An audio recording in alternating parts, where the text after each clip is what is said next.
Hello friends, very good morning. तो चलिए देखते हैं 8 दिसंबर का करेंट अफेयर। ओके, आज का सबसे इम्पोर्टेंट कोट क्या है, देखिए।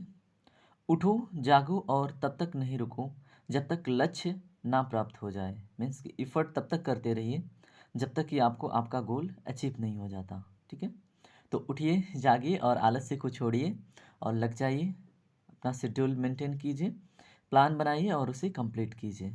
ठीक है, सफलता खुद ब खुद आपके कदमों में आ जाएगी। चलिए देखते हैं आज के न्यूज़ का important section.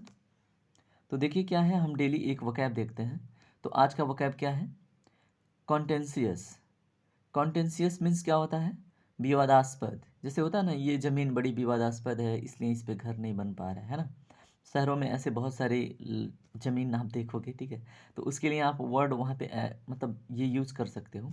It is a very contentious land, it is a very contentious matter. मतलब कोई विवादास्पद आपको कोई भी चीज़ दिखती है तो उसमें आप कॉन्टेंशियस यूज़ कर सकते हो। ठीक है, उसके बाद इसका मीनिंग तो आपको पता चली गया है ना, कैजुअली या likely to cause an argument, controversial, है ना।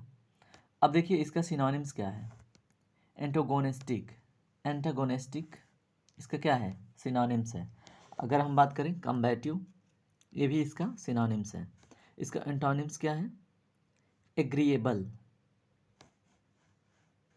कॉन्टेंशियस मीन्स क्या होता है, कॉन्टेंशियस मीन्स होता है क्या, डिसएग्रीएबल। और ये क्या है, एग्रीएबल, इसका एंटोनिम्स। इसको अगर आप समझना चाहें तो एक सेंटेंस नीचे दिया गया है, इससे समझ सकते हैं।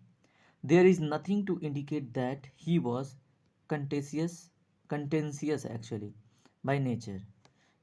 There is nothing to indicate, वहाँ पे कुछ भी नहीं था, दैट ही वॉज, जो इंडिकेट करे that he was contentious by nature, कि वह स्वभाव से एक विवादास्पद स्थिति थी या फिर जो कुछ भी था। ठीक है,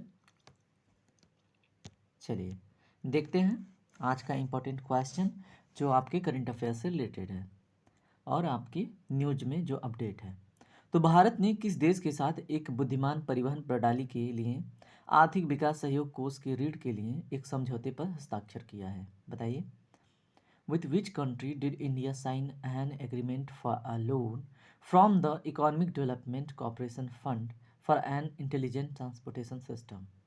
तो इसका राइट आंसर क्या होगा, South Korea, North Korea, South Africa, Australia. तो इसमें जो सही जवाब है वो है साउथ कोरिया। ठीक है, अब साउथ कोरिया आपके सामने आया है तो इसके विषय में थोड़ा सा जान लीजिए। अगर क्वेश्चन आपसे बने साउथ कोरिया के विषय में, ठीक है, तो आपको पता होना चाहिए। इसका कैपिटल क्या है, सियोल। ठीक है, इसका कैपिटल क्या है, सियोल। ओके, अगर यहाँ की ऑफिशियल लैंग्वेज के बारे में बात की जाए तो यहाँ का ऑफिशियल लैंग्वेज क्या है, कोरियन, कोरियन साइन। ठीक है, वहाँ पे साइन लैंग्वेज चलती है एक, तो कोरियन साइन लैंग्वेज भी है। तो लैंग्वेज क्या है यहाँ का ऑफिशियल, कोरियन। ठीक है, अगर यहाँ की करेंसी के विषय में बात हो तो आपको करेंसी भी पता होनी चाहिए। तो यहाँ की करेंसी क्या है, बताइए, साउथ कोरियन वॉन। क्या है, साउथ कोरियन वॉन। ठीक है, यहाँ की करेंसी है। और इसके विषय में अगर यहाँ के प्रेसिडेंट के बारे में क्वेश्चन पूछा जाए तो यून सुक योल, क्या नाम है उनका, यून सुक योल। ठीक है, तो ये हैं वहाँ की वर्तमान president. Prime minister Han Duck Soo. अगर प्राइम मिनिस्टर की बात हो तो प्राइम मिनिस्टर कौन है, हॉन डक, और फिर क्या है, शू, शू, हॉन डक शू क्या है, प्राइम मिनिस्टर। युनसुक योल कौन है, प्रेसिडेंट। ओके, तो ये चीज़ें आपको याद रहनी चाहिए जिससे आप साउथ कोरिया से रिलेटेड क्वेश्चन कर पाएँ। अगला देखिए टॉपिक क्या है, नवंबर 2022 में एकत्रित कुल सकल जीएसटी राजस्व कितना है, बताइए। ये आपके इकोनॉमिक्स से रिलेटेड क्वेश्चन हो जाता है, तो बताइए इसका सही जवाब क्या होगा। 1.46 लाख करोड़, 2 लाख करोड़, 2.5 लाख करोड़, 3 लाख करोड़। तो देखिए इतना अधिक तो नहीं रिसीव होगा, है ना। 2.5 लाख करोड़ भी अधिक है, 2 लाख भी अधिक है ना। तो ये जो है सही जवाब है, 1.46 लाख करोड़ रुपए की कुल सकल जीएसटी रिसीव हुई है। कब, नवंबर 2022 में। ओके, अब देखिए जीएसटी टॉपिक आया ना, तो जीएसटी से रिलेटेड कुछ हम जान लेते हैं। ठीक है, जीएसटी डे किस डेट को मनाया जाता है? क्वेश्चन ये पूछ सकता है एग्जाम में, तो आपको 1 जुलाई का डेट याद रहना चाहिए। कब से मनाया जा रहा है अपने भारत में? तो 2017 से। ठीक है, तो ये मोस्ट इम्पॉर्टेंट चीज़ है कि जीएसटी डे 1 जुलाई 2017 से मनाया जा रहा है और डेट क्या था? 1 जुलाई। ठीक है, अब इससे रिलेटेड कुछ और फैक्ट जान लीजिए। अगर फादर ऑफ जीएसटी पूछा जाए भारत में, ठीक है, जीएसटी के पिता भारत में कौन है, तो आपको पता होना चाहिए कौन है। अटल बिहारी वाजपेयी जी। ठीक है, तो अटल जी मैं लिख दे रहा हूँ, बिहारी वाजपेयी आप जोड़ लीजिएगा। और ये बीजेपी के लीडर थे और 2 बारी प्राइम मिनिस्टर बन चुके थे। ठीक है, और एक महान लीडर थे अटल जी। ठीक है, तो इन्होंने फर्स्ट टाइम जीएसटी के लिए आवाज़ उठाई थी। ठीक है, कब? 2000 में। ठीक है, और उसके बाद से एक कमेटी का भी गठन हुआ था। अगर आपसे क्वेश्चन बने कि जो जीएसटी है ना, ये किस कमेटी के रिकमेंडेशन पे, आखिर किस कमेटी के फ्रेमवर्क पे सामने आई है? ठीक है, तो फर्स्ट टाइम क्या हुआ था कि इससे रिलेटेड जो भी मतलब था ना प्रस्ताव या फिर इससे रिलेटेड स्ट्रक्चर वगैरह, ठीक है, तो उसको इंट्रोड्यूस किया गया था 1 अप्रैल 2010 तक। ठीक है, उसमें क्या कहा गया था? Initially it was propose that GST would be introduced from 1 अप्रैल, मतलब इसमें एक प्रपोजल था, जो कमेटी गठित हुई थी उस कमेटी को आप जान लीजिए। ठीक है, उस कमेटी का नाम क्या था? The empowered committee of state finance ministers. The empowered the empowered the empowered committee of state finance minister, committee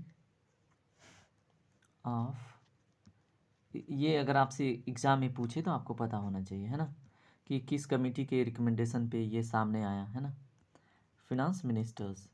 okay, अब ये जो है इसने रिकमेंड किया था और इसने डिजाइन किया था स्टेट वैट। ठीक है, इसने क्या डिजाइन किया? State VAT.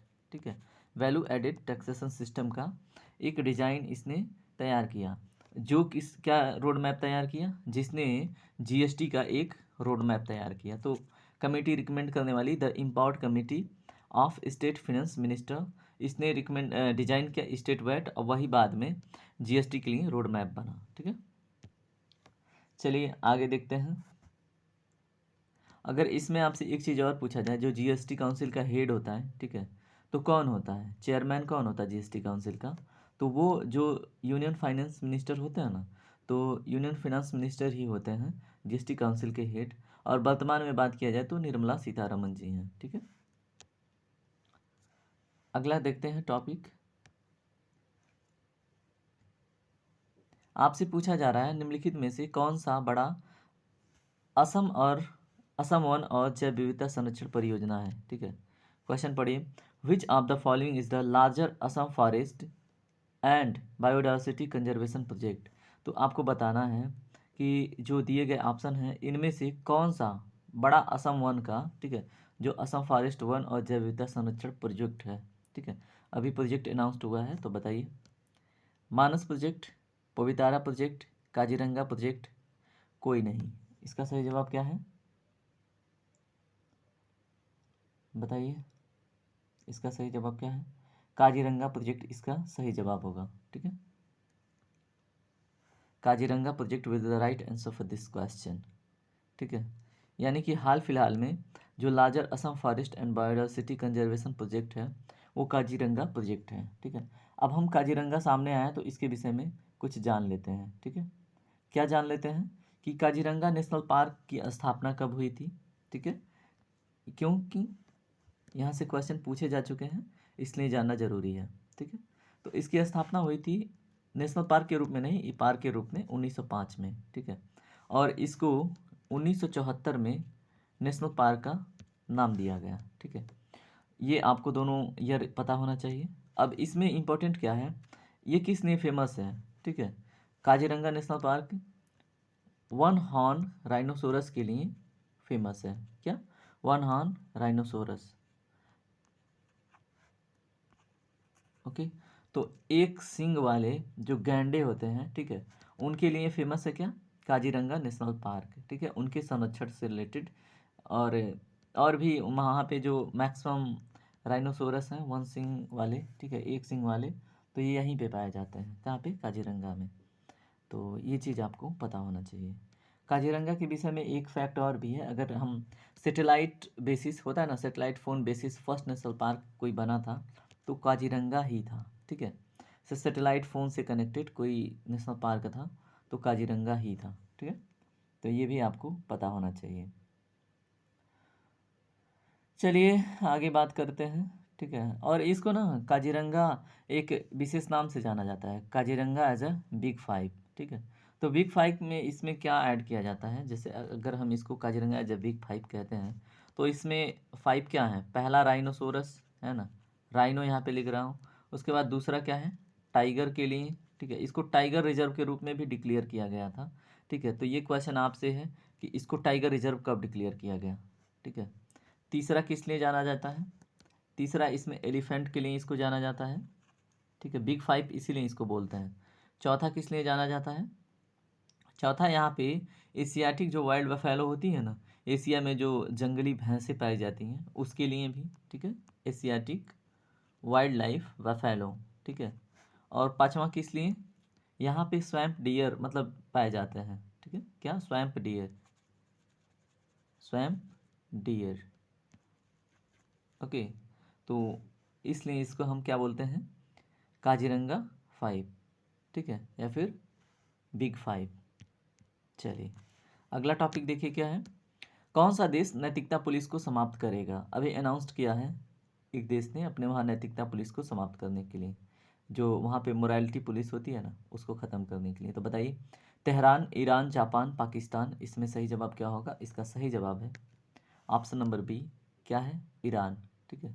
तो ईरान अपने वहाँ से नैतिकता पुलिस को समाप्त करेगी। अब ईरान सामने आया है तो ईरान के बारे में हम थोड़ा सा जान लेंगे, ठीक है।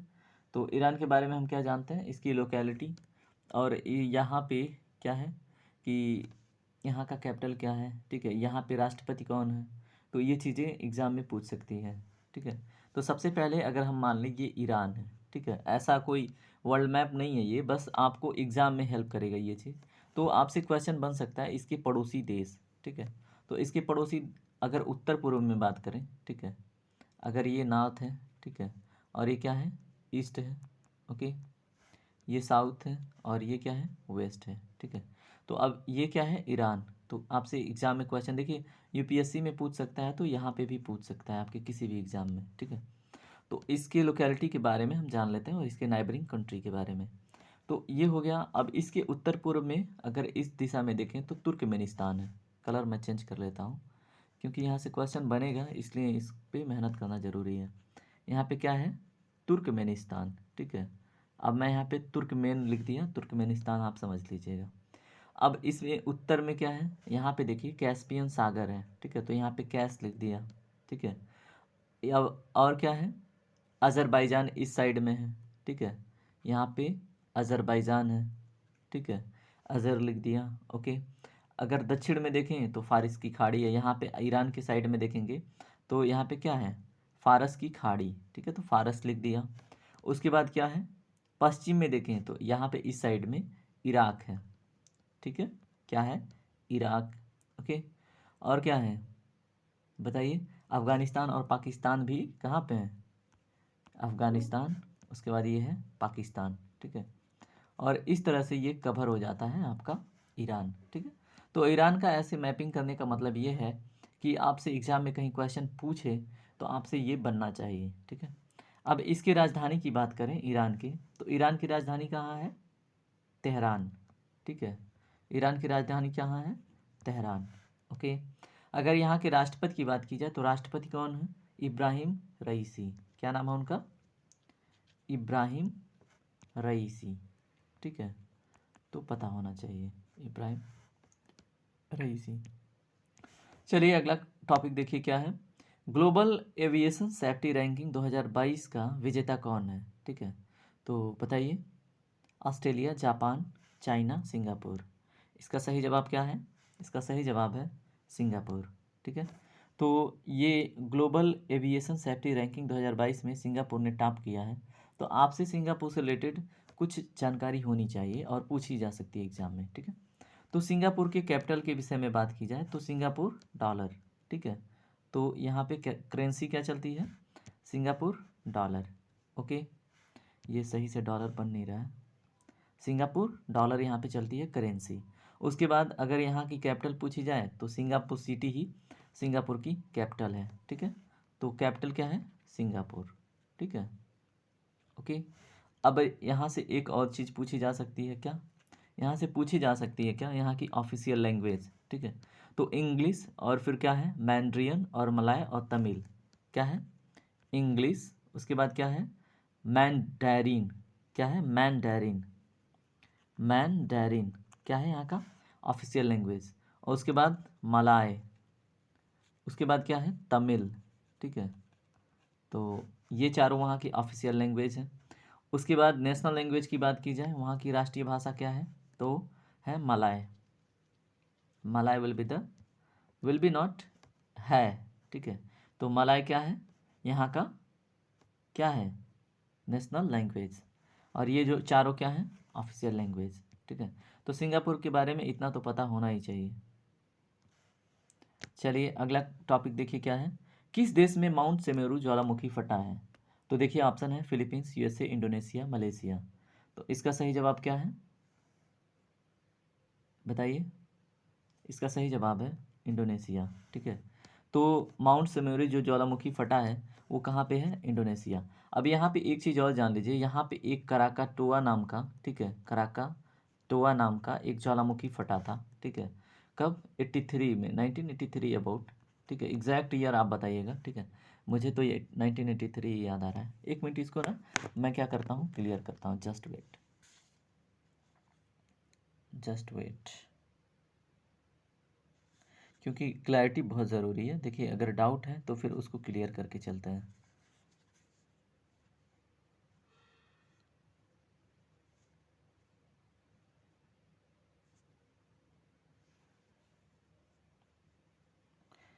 सॉरी, ये 1983 नहीं है, एक्चुअली ये क्या है? 1883 है, ओके। 1983 नहीं है, इसका इरप्शन हुआ था 1883 में। यह एक प्रकार से विलुप्त ज्वालामुखी है, ठीक है, जिसको हम एक्सटिंक्ट ज्वालामुखी बोलते हैं। तो इसमें क्या हुआ था, ये इतनी इतने बड़े स्तर पे इसने विनाश किया था, ठीक है। यहाँ पे 3 महीने तक ना सूर्य भी ठीक से नहीं दिखाई दे रहा था, मतलब कि इसका एटमॉस्फेयर इतना गंदा कर दिया था, ठीक है। तो ये कहाँ पे है इसका लोकेशन? ये भी कहाँ से बिलोंग करता है बताइए? ये भी इंडोनेशिया से ही बिलोंग करता है, ठीक है। तो ये चीज़ आपको करकातोआ के विषय में जब भी आप ज्वालामुखी पढ़ेंगे, ठीक है, तो आपको सामने ये आता रहेगा, ठीक है।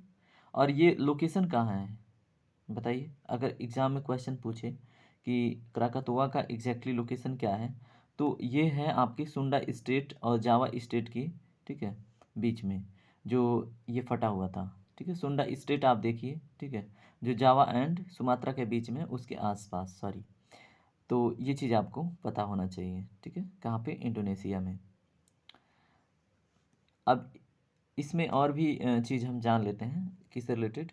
इंडोनेशिया से। तो ठीक है, आपसे क्वेश्चन बन सकता है कि इंडोनेशिया के वर्तमान प्रेसिडेंट कौन है, ठीक है। तो जोको विडोडो का क्या है यहाँ के? जोको विडोडो यहाँ के वर्तमान प्रेसिडेंट हैं, ठीक है। क्या नाम है इनका? जोको विडोडो, ठीक है, वर्तमान इंडोनेशिया के प्रेसिडेंट हैं। इन्होंने ना एक चीज़ और अनाउंस किया था कि यहाँ की जो राजधानी, अभी तो देखिए जकार्ता है, ठीक है, क्या है? जकार्ता, ठीक है। लेकिन इन्होंने क्या अनाउंस किया था ऑफिशियली कि अब ये राजधानी को शिफ्ट करेंगे, ठीक है। और राजधानी कहाँ पे शिफ्ट करने की बात चल रही थी बताइए? आपसे ये क्वेश्चन पूछा जा सकता है और फिर आई थिंक किसी एग्ज़ाम में पूछा भी गया था, ठीक है। इन्होंने अनाउंस किया है जो कालीमंतन है, ठीक है, इंडोनेशिया में जो कालीमंतन है, कालीमंतन, ठीक है, तो यहाँ पे इन्होंने ट्रांसफ़र करने की बात ऑफिशियली अनाउंस्ड किया था, ठीक है। तो जोको विडोडो ने किया था, ये भी आपको पता होना चाहिए। अगला टॉपिक देखिए, हाल ही में किस शहर को रहने के लिए दुनिया का सबसे महंगा शहर घोषित किया गया है? ऑप्शन है Vietnam, Bengaluru, new Mumbai, New York, ठीक है। तो इसका सही जवाब है न्यूयॉर्क, ठीक है। तो पता होना चाहिए, ठीक है, जिससे आपसे प्रॉब्लम ना हो, आप क्वेश्चन करके जाएं, ठीक है। तो चलिए ठीक है, इसके बारे में तो हमने पहले भी देखा था, तो आगे बढ़ते हैं।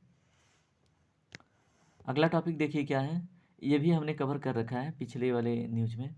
तो किस अंतरिक्ष एजेंसी ने पृथ्वी जैसे नए ग्रह की खोज की घोषणा की है? ISRO, JAXA, SpaceX, NASA. तो इसका सही जवाब है नासा ने, ठीक है। अब इस जो डिस्कवर्ड प्लैनेट है, ठीक है, इसकी साइज है ना, और फिर क्या है इसका नाम, यही सब पूछा जाएगा। तो आपको इसका नाम पता होना चाहिए, TOI, ठीक है, 1075 बी, ठीक है।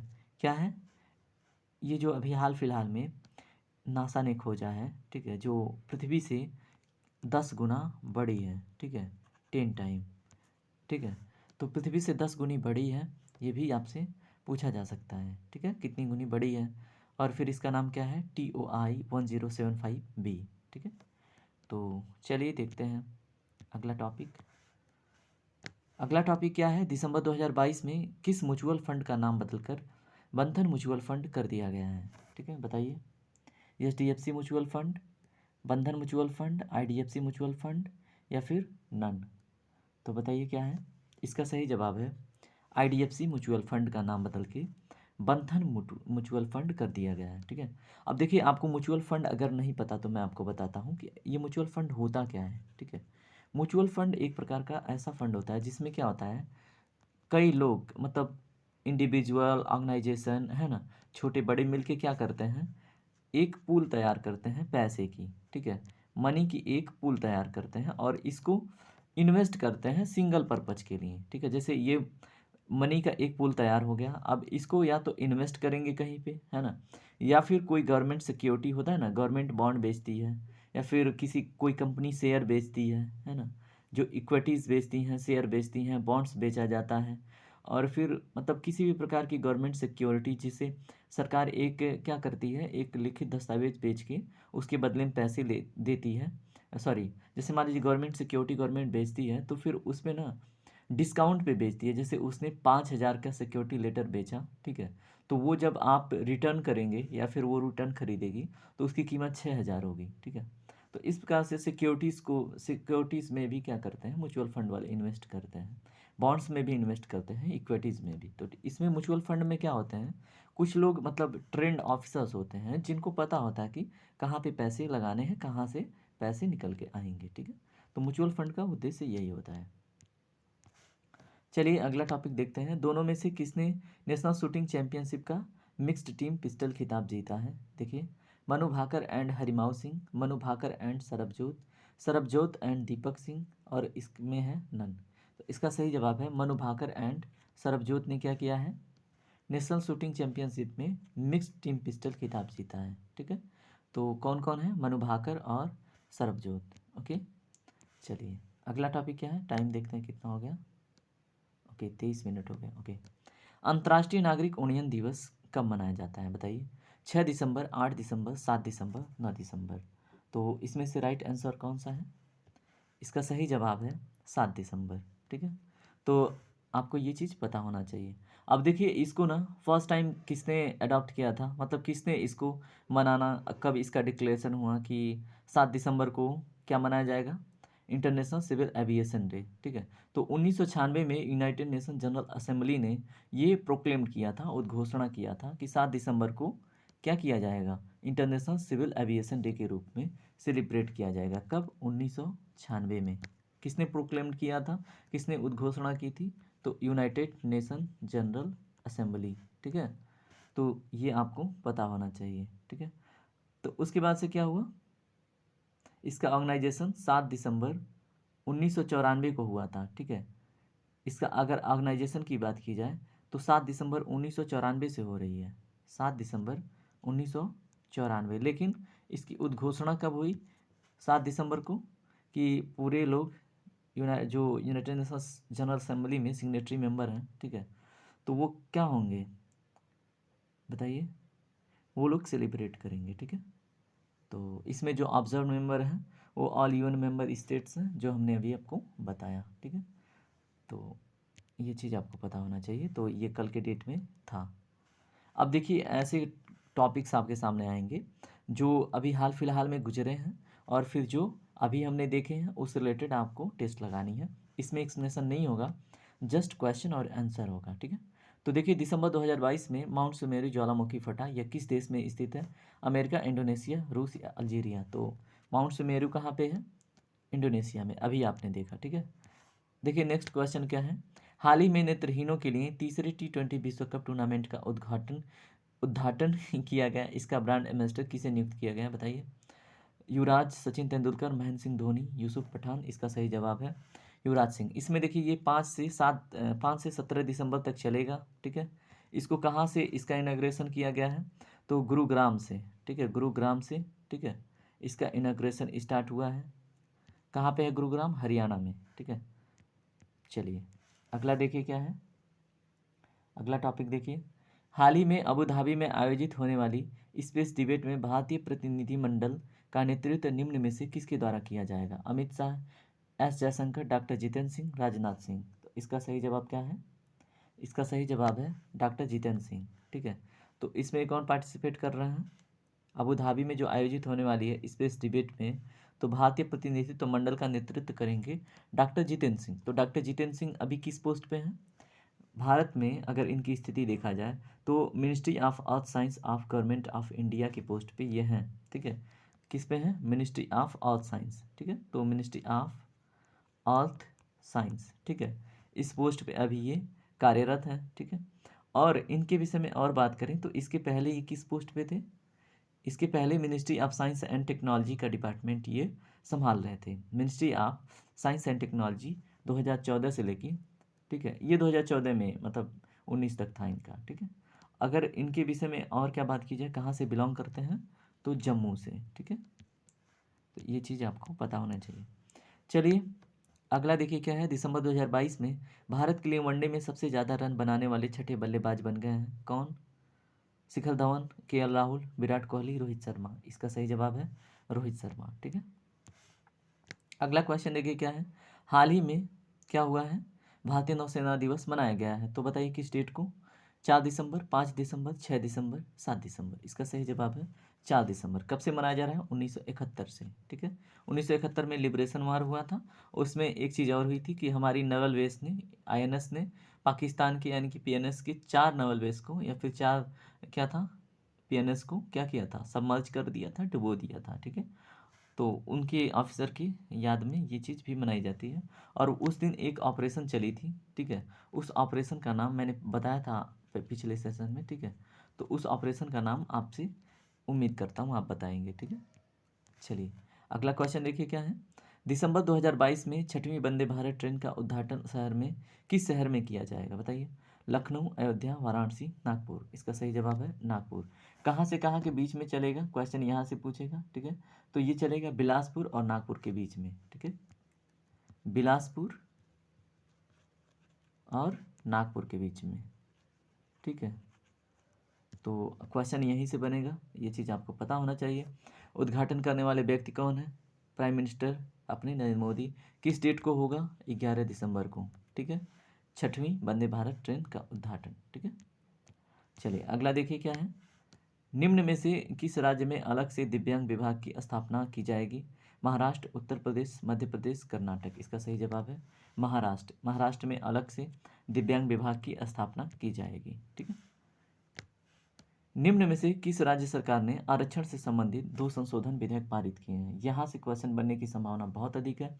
तो मध्य प्रदेश, राजस्थान, छत्तीसगढ़, उत्तर प्रदेश? तो ये है छत्तीसगढ़, ठीक है। अब इसमें कितना रिजर्वेशन की बात की जा रही है? 76%। अब इसको बांट लेते हैं, ठीक है, कि किसके लिए कितना है, ठीक है। तो अनुसूचित जनजाति के लिए 32% है। कितना? 32%। क्या है ये? अनुसूचित शेड्यूल ट्राइब्स के लिए, ठीक है। ST के लिए 32%, ठीक है। और SC के लिए कितना है? अनुसूचित जाति के लिए कितना है? 13%, ठीक है। उसके बाद OBC के लिए कितना है? 27%। 27% फॉर द OBC, ठीक है। उसके बाद जो इकोनॉमिकली वीकर सेक्शन होता है उसके लिए कितना है? 4%, ठीक है। तो इस प्रकार से ये चीज़ें क्या की जा रही हैं? बांटने की तैयारी में है, ठीक है। तो ये चीज़ पता होना चाहिए, ठीक है। चलिए अगला क्वेश्चन देखिए क्या है।